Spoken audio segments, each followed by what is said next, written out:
my name is Bogdan. I've been a software engineer for 12 years, and I want to talk about scalable on-chain reward distributions or dividends. Note that this has been my independent work. It's not linked to any company, and it's a contribution to the community that I want to make. So this is the summary of what I'm going to talk about. I'm going to go over the need of dividends or rewards, proportional rewards that we want to do on-chain, common applications, then go over what I see as current implementation. Oh, this thing is not really staying well here. Then I'm going to talk about my new work that's basically named Pool-Based Scalable Rewards on-chain. See how that goes with Ethereum and touch on a few technical challenges. So we probably believe that many assets are going to be tokenized in the future, and with them we're going to see as well assets that are producing rent or yield, and this yield or rent has to be distributed back to the token holders. So there are plenty of use cases, from regular dividends, like for example, if a company is going to be tokenized and the shares of it are going to be tokens, then every actual dividend will have to be distributed to the token holders. If we look in the blockchain space, there are a lot of other cases where you actually need this technical solution to distribute rewards proportionally to each owner share. Mining pools, staking pools, you can even think of tokenizing individual items, physical items, like an apartment. So from my analysis so far, it looks like many of the large projects in the blockchain space haven't actually figured out how to do this effectively and efficiently. So most of them are actually triggering a payment for each individual recipient. So this is done off-chain. Basically, there's a centralized computer server that they ask to trigger those payments. Or if it's on-chain, it can't actually iterate over all the recipients when you have many of them, mostly because of gas limits. So current approaches, from what I've researched, are rather off-chain or are not scalable. So instead of pushing rewards to all the recipients, why not we do a pool-based system? So basically we just allocate them their share and then they can claim it later on at any moment. So if this is well done, this is properly implemented, it brings us even new use cases that we can put in practice. So the basic idea behind it is that you only do the allocation and it's fully implementable in the smart contract, and then you let them claim their rewards later on.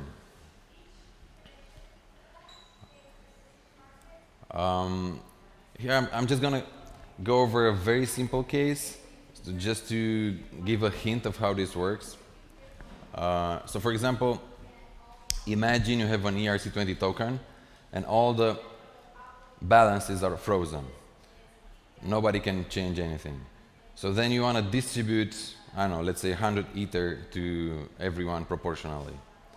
You don't actually have to do anything. You just remember, hey, this is 100 Ether here, and whenever someone wants to claim their share, we just compute their share and send them over.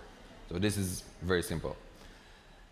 But then, if you want to distribute in a second step 1,000 Ether, if no one claimed their share so far, also you don't have to do anything. You just have to add the first 100 to the 1,000 in a second step. So now you have 100 and 1,000, and whenever someone wants to claim it, claim their share, you just have to compute their share out of this total. So this is the very simple thing, but it can be made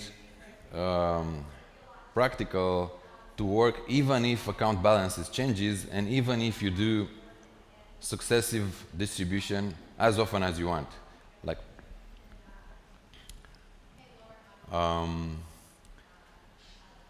and it works in constant time. This means there's no iteration involved at any of those steps. You just update some tricky internal accounting state. This has benefits on the network as well. So on the one hand, so for example, as one friend mentioned, the network has been overloaded with transactions from airdrops. So this is basically one actor flooding the network with huge number of transactions that are essentially just replicating a state of one token to another one. So this has two issues. One, the network is flooded, gas prices increases, and it makes the network in its entirety less reliable for all the participants. So instead, if you rather do pool-based rewards, not push them, the actual transactions are more spread over time, and you don't get these downsides of gas cost increase. Also, yeah, the gas cost is actually transferred on the recipient side because they have to claim it. So when they trigger the transaction, they will have to pay for the transaction. So because this algorithm doesn't actually iterate over any list of recipients or history of balances or anything actually, it actually works with very fine time granularity. It can sense, I don't know, dividend, rent, yield, whatever, can be dispatched daily or even per hour, or actually this is just a plain smart contract call, so it can even go as frequent as every mined block. That might not be necessarily useful, but I don't know, daily may really be useful in a lot of applications. So if you decide to do this use case where you, for example, instead of paying salaries once a month, you paid daily or hourly, it's enough to trigger a single transaction, a single smart contract call every day or every hour, and then the salaries of all employees are updated in the internal state of the contract. Then they have to later on trigger their own claim to actually get it. So this is described in a paper I've been working on. It's public, you can see the entire algorithm and math. It's not that sophisticated, but so yeah, you can find it here online. But it has some interesting implementations that are not necessarily covered there, so I'm going to go over them quickly in the next few slides. But before that, one more comment. So this works with what we have right now on Ethereum. So there's no need of second layer scaling or whatever. You can do dividends to millions of token holders, fully on chain, no need of an external server, and it's really not that expensive in terms of gas. So back to Ethereum. Basically, we're dealing with two parts of this system. Or you have a stake in an asset or in an investment fund or in anything actually. That can be represented by a token, and then you have a reward or a dividend or a yield or a rent or a return. Those two can be looked at on Ethereum as either an Ether or an ERC20 token. And all four combinations actually are really useful, and they apply to common cases that we see in the space. So let's look at them. The first one, imagine you have your stake is Ether. So basically what you do, you just send Ether to a smart contract address. And then this smart contract tracks all the senders and knows that you own a share of it. Then it can basically be used as an investment fund. So this investment fund is doing something with the Ether, then it has a return, then can send the return back to all the funders. And this can be very scalable. I mean, it can work with millions of token holders, and it can send the return back every hour. So sending the return back is basically an allocation step, but then you as an individual token holder, you need to claim your reward back with a transaction that you trigger. So it's all Ether. Second case, stake is Ether and reward is an ERC20 token. This is actually a very interesting way to do an ICO that is probably, I don't know, it's the first time I come up with this one in a discussion with my friend and co-author of the paper. So this basically imitates the way Bitcoin was distributed to the miners. So you can have a curve of issuance of your tokens over a month or over a year, and then at any moment people just send Ether to your smart contract address, and they are provided with a share of the entire mining capacity, mining quoted.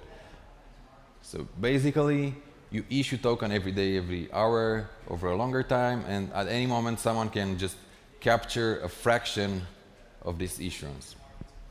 It's more to discuss about it, but I'm gonna move on. Then there's this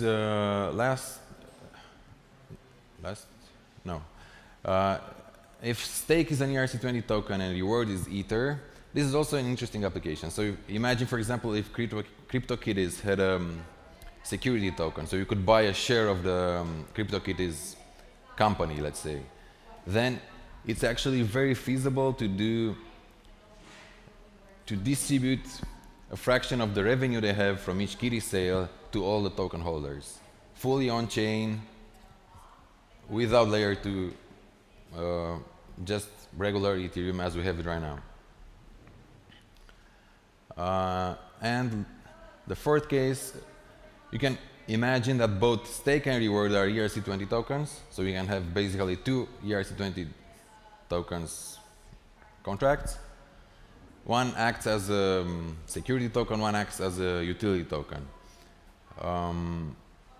And you can directly have a revenue sharing implemented inside those two ERC20 tokens. So stakeholders, the holders of the security token, can receive a fraction of all the ecosystem transactions that are made in the utility token. This is actually the one I implemented as a contract work for an upcoming ICO. There are a few interesting things to discuss on a technical level as well. So for example, you have to account to very small units. So like every single VEI, that's the smallest subdivision of an Ether, has to actually be distributed to someone. You can't lose a single VEI in this process. So on certain circumstances, this may actually become a possibility for a front-running attack, but it's really very marginal. Last point I'll make is that given this algorithm is properly implemented, it can actually become an extension of an ERC20 token with the dividends distribution layer inside it, basically. So the simplest case, let's say you have an ERC20 and you just send Ether to this ERC20 contract, and you want this Ether to be proportionally distributed to all the token holders. This actually requires only a new additional method on the contract for someone to claim their Ether. And it works no matter how many transfers are happening, and no matter how frequent you're gonna do those rewards, Ether rewards. So you can do like every hour, you just send the fraction of an Ether to this contract. Users are just sending over the ERC20 like you do with any ERC20, and all the accounting is properly made. Final remark, because this algorithm doesn't actually do any iteration, it's just constant time. It even works with non-Turing complete scripting languages. So, for example, I don't know, on Bitcoin, if they're going to launch the simplicity language, it will work with that too. So that's about it. If you have any questions, I'll be happy to answer you now or later if you want to talk privately.